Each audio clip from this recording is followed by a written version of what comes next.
Kumusta mga higala? Magluluto po tayo ngayon ng dinuguang pugita na may pork belly. Pugita 600 grams, pork belly 400 grams. Pakuluan po natin sa 3 tablespoon na suka in 3 to 5 minutes. Balik ta rin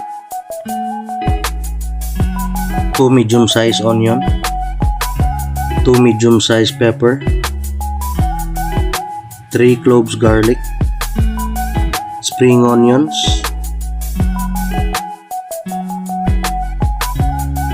hiwain po natin into bite sizes.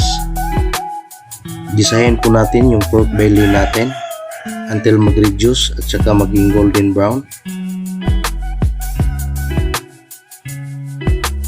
Sibuyas,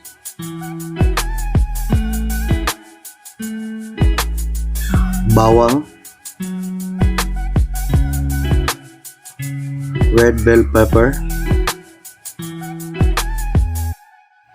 green chili.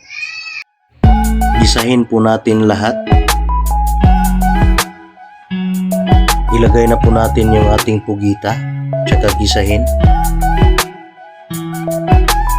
Pepper powder,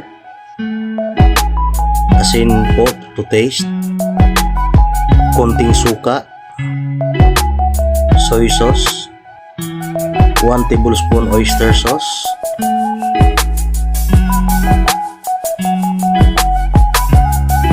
tinta ng pugita,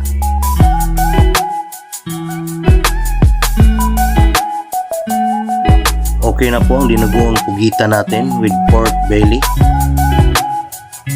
Ayan na po, pwede na po nating tikman. Siguradong swak na naman ito sa ating panglasa. Pwedeng pang pulutan at saka pang ulam. Thank you po for watching.